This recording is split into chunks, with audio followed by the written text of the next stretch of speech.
Cool, calm and callous, Tarikjot Singh strolls into the Mile End Bunnings with murder on his mind. He signs the COVID check-in, then walks the aisles in search of the perfect tools. The 23-year-old knows exactly how he plans to kill his nursing student ex-girlfriend, Jasmeen Kaur. People are rarely who they first seem to be. Whether they are your friend, colleague, or even partner, there are many layers to a person, some which are better left unknown. Because the truth is, you never know what someone is capable of until they are pushed to their limit. In the space of just a few hours, a once loving relationship can turn into a horrific murder. This is the tragic story of Jasmeen Kaur. In 2016, a young man left his home village of Balala to pursue his dream. Like many other men his age, Tarikjot Singh moved his life from the Samrala region of India to the city of Adelaide in Australia. Singh had enrolled in UNISA University, where he would go on to study computer science. It was there he would later meet 21-year-old Jasmeen Kaur. Originally from Naranga, India, Jasmeen's family had moved to Adelaide. She too was a UNISA student undergoing a nursing course. Kaur and Singh's relationship was relatively short, lasting only 9 months. But in spite of its length, it proved to be rather intense. Singh, it turned out, had very strong feelings for Kaur from quite early on in the relationship.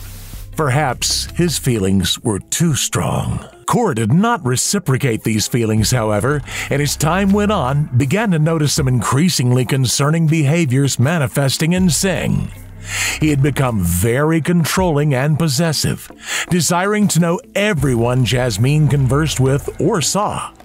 He felt entitled in intruding upon his girlfriend's life, in spite of Kaur's numerous attempts at stopping him.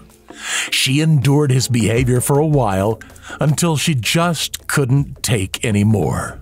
On the 28th of January 2021, Jasmeen Kaur entered a police station with the intention of filing a report.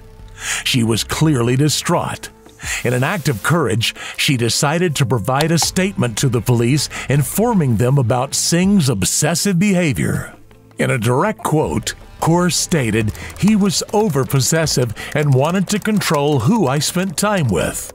She also established that she had broken things off with Singh on the 4th of January 2021. However, she explained Singh did not take the breakup well. Instead, he threatened suicide. Although not uncommon amongst possessive personalities such as Singh's, the suggestion of suicide was not just an empty threat in his case. It turns out the student had recently spent some time in a short-term stay mental health unit. In her statement, Kaur detailed some of Singh's excessive behaviors. She wrote that if Singh got upset over her going out with friends, she would be asked to return immediately and abandon her plans. As a result of Kaur's statement, Singh was cautioned for stalking in February 2021. From then on, if he were to be reported again, Singh risked being arrested and registered as an offender. So he stopped stalking Jasmeen and made a much worse plan instead. In early March 2021, Singh headed over to a local Bunnings store where he would make a string of very suspicious purchases. He bought a shovel, cable ties, gaffer tape, gloves, and a jerry can. In the CCTV footage obtained from the store, Singh can be seen strolling casually through its aisles. He even asked a store worker for help before checking out. A more skeptical employee might have noticed the strange correlation between the objects in Singh's basket, but on that day, no one did. Singh felt relieved. The first step of his plan was over. His second step, which he also ticked off successfully, was borrowing his friend's car and swapping out his SIM card. The easiest part was over with. Singh hopped into the borrowed car, a blue metallic Commodore, and headed over to Southern Cross Homes, Jasmeen's workplace. After finishing work, Jasmeen walked over to the care home's parking lot at around 10 p.m. She would normally hop into her car and head home. But unbeknownst to her, Singh was also there, watching and waiting. In a moment's flash, Kaur was abducted by Singh. She would never be seen again. As feelings of panic and fear filled the unfortunate Kaur, it became more and more clear to her that Singh had hatched a plan. He was driving with purpose. But where? And why? At around 10:46 p.m., a safety cam captured the blue car. They had reached Virginia. They were later snapped by another camera near Two Wells at 12:09 a.m. and as they passed Port Wakefield at 12:40 a.m. By this point, Singh had been driving for almost 3 hours. Try imagining the terror going through Jasmeen Kaur's mind as the man she once thought she loved drove her further and further away from everything she knew and into a world of darkness. At 3:07 a.m., 5 hours and 650 kilometers away from where Jasmeen Kaur was last seen alive, Singh's car was snapped by another road camera as he passed through Sterling North. Singh then stopped near Death Rock in the Flinders Ranges. Kaur's hands and feet were tied and she was blindfolded. Then she waited. As Kaur waited, terrified and deprived of movement, Singh would begin one of the final steps of his evil plan. With his newly bought shovel, Singh dug. Hours went by as Singh kept digging, and Kaur's fear kept growing. Not knowing what she was about to endure was much, much worse than everything she had gone through before. Singh then placed Kaur in the newly dug hole and began piling dirt on top of her conscious, fully awake body. Yet in spite of her screams of terror, and in spite of the hellish experience that Singh was actively putting the woman through, he did not stop. In the wee hours of March 6, 2021, Jasmeen Kaur was buried alive.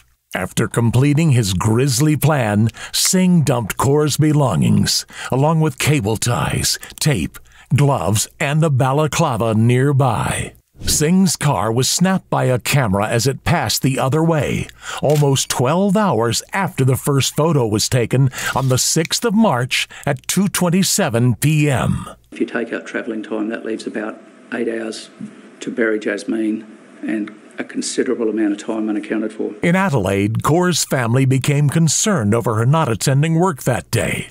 Her car was found in her workplace's parking lot. Thus, the Kaurs walked into Henley Street Police Station and declared Jasmeen missing. After getting home on March 6th, Singh is almost immediately questioned by police officers regarding Kaur's disappearance. He stated that he could not remember the last time he saw Kaur and that he was home the night of the murder. However, it would only be a day later, on March 7th, that Singh declared Kaur was indeed dead. However, the man said he had nothing to do with it.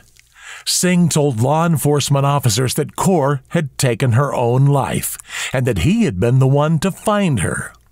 Feeling sorry for Kaur, Singh decided to bury her himself. Singh then proceeded to lead officers to Kaur's exact burial spot. Upon arriving in the Flinders Ranges, officers found Kaur's shoes, glasses, and work name badge, and were then led to something much worse. The following day, on March 8, 2021, Singh was arrested and charged with Jasmeen Kaur's murder. In a text that Singh had written to Kaur but never sent, the killer wrote, "Your bad luck is that I am still alive. Wait and watch. Each and every single one will get the answer." In a tragic turn of events, Singh's threats could not have turned out to be any more truthful. Before the trial took place, Kaur's family held a memorial at her burial site in mid-March 2021. They laid flowers, teddy bears, and candles at Jasmeen's grave in the hopes of turning the site into a place of rest, which reflected her. May your soul rest in peace wherever you are. If you are watching us, love you and miss you a lot. The family also planted native plants and trees as a reminder of Kaur's legacy. Jasmeen's relatives commented on the tragedy of her death, with her sister stating, "We're feeling very strange, as we never thought in the rarest of dreams this could happen to our Jasmeen. And she would say goodbye to this world in such a tragic way." She said, "I'm missing the conversations and the family times we had together." But not everyone was ready to let go at that moment. Although all the way back in India, Singh's mother expressed her unrelenting support for her son, who had pleaded not guilty. Singh's mother detailed a radically different version of the events which had taken place as told by her son. According to Singh, the two wanted to get married toward the end of the relationship, but Kaur's family did not approve the match. Supposedly, that was when Jasmeen tried to slit her throat. In an act of mercy, Singh's mother said her son presumed Kaur dead and buried her. The woman went on to say, "We pray before the Almighty to save our son.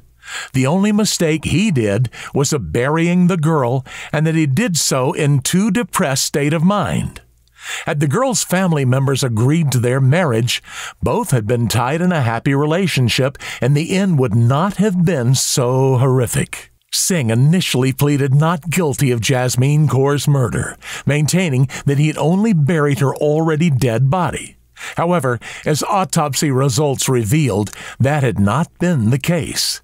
Essentially, Kaur had suffered a terrible, agonizing death through asphyxiation and inhaling dirt. As evidence kept mounting up against him, Singh changed his plea from not guilty to guilty just a month before his trial was scheduled to start in March 2023. No, we are not surprised. We know from the day one that he is guilty, but he was denying from a long time, but we are happy now that he pleaded guilty. During the trial, Justice Adam Kimber described Singh's murderous behavior as horrific and callous in the extreme. The judge went on to say, "I am unable to find words to adequately describe how Ms. Kaur must have felt when you placed her in the grave and buried her. The terror she felt when she was abducted, restrained, and kept in the car during the long drive to Moralana Creek is difficult enough to estimate.